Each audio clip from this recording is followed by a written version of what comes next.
I'll cover the part 1 of the chapter relations and functions from this book, and I am covering types of relations. So before we go to the types of relations, first you have to understand the set. So if suppose A is a set, it can have elements A1, A2, A3 likewise. First of all, we have to clearly define the set. Set cannot be undefined. I can say it is a set, say it has A's, and these are integers such that A is an integer. I can define like this, or I can say A is a real number, or I can say such that A is a natural number. So there are various restrictions, means these are basically A such that A. It means that I have defined this set. This set will have what? Suppose I define A is a set of integers.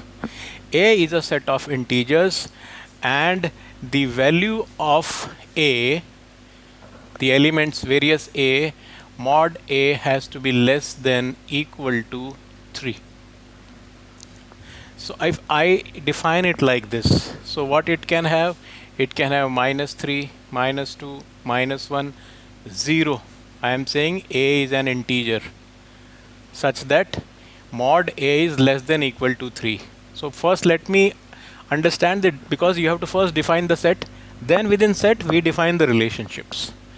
So I will write -3, -2, -1, 0, 1, 2, 3. So my set becomes this. This is now my set.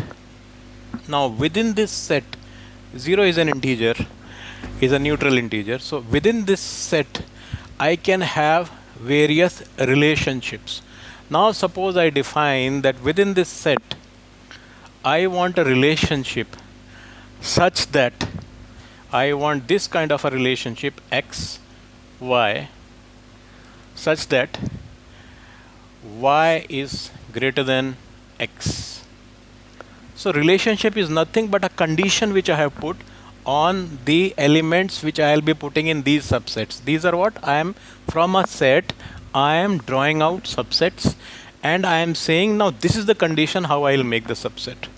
Now this is my whole set from where, so it is first set, then you come to the relationship, and when you define the relationship, define the set, define the relationship, and find the components of R. That is what we have to do in the problems. So now let me now find what are the components of R. I can write R as, now I have to satisfy this condition, y has to be greater than x. So I can write in various ways, -2, -3, no, -3, -2.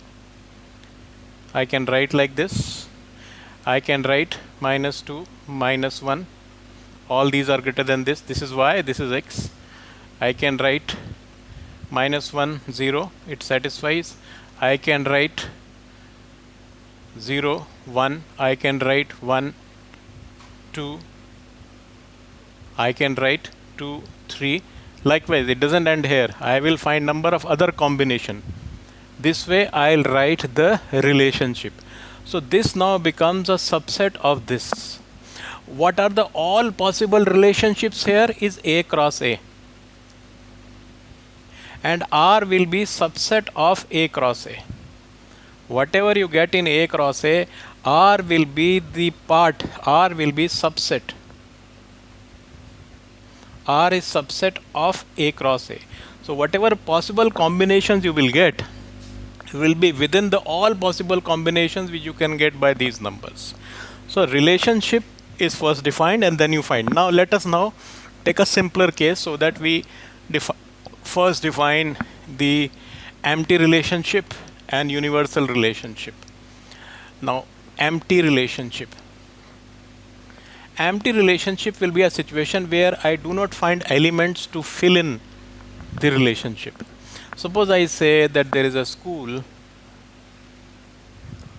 and it is a girls' school. So there will be different classes. I take class 12A of that school as a set. So A will have these A1, A2, A3 are part of this class 12A. Who are these? They will be all girls. But if I define, now A I have defined, this is my A. And if I define relationship as X, Y, and then I say X is brother of Y. I define this relationship. So these are the elements which are there. All possible elements will be A cross A. Within A cross A, my relationship has to lie. Always, it will be within that. R will always be subset. It can be A cross A. That will be universal set. We'll come to that universal relationship. But right now, I'm talking about empty relationship. So you will not find any element because X is a brother of Y is not possible because both X and Y have to be girls. I will draw X and Y only from here. Different X and Y I will draw. Different combination. All will be girls, girls, girls. So X is brother of Y is not possible. So R is empty set. So it is an empty set. So this relationship on this set is an empty relationship. Now let us take example of universal relationship. Universal. In universal relationship, you have to understand that I give such a definition that the entire possible combination A cross A is covered by my definition. So let us take the example which is there in the book itself. Let us take a class of students less than say 14 years of age or less than 10 years of age. I have slightly modified the example. 10 years of age. I take a class or I take a set of students in the age group of say 7 to 10. Means I say age group 7 included and 10 is also included. So this is the age group I take. So this is the age group of students put in this set. A1, A2, A3, they will have different ages. Some can be 7.5, different ages. And then I say the relationship I define as X and Y such that the difference in the height of X and Y mod, I can say X and Y. I'm only bothered about the difference, not the direction, not the sign. The difference between X and Y is greater than 5 meters. So this is just impossible. It will not happen. In this age group, you can unless some Superman comes or Supergirl or Superboy comes, you cannot satisfy this relationship. You cannot satisfy this relationship. Then it became an empty. But if I say all are less than 5 meter, the difference between the heights is less than 5 meter. It has to be, because whatever combination you will take, either they will be of the same height or the difference will always be less than 5 meters. So then my all possible combination are part of this relationship. My relationship X and Y, I'll get different combinations and I'll exhaust A cross A, that is the complete set. So this becomes the universal relationship. In the next lecture, I will cover the equivalence relationship. I don't want to mix up too many things in one lecture because it becomes difficult to upload it.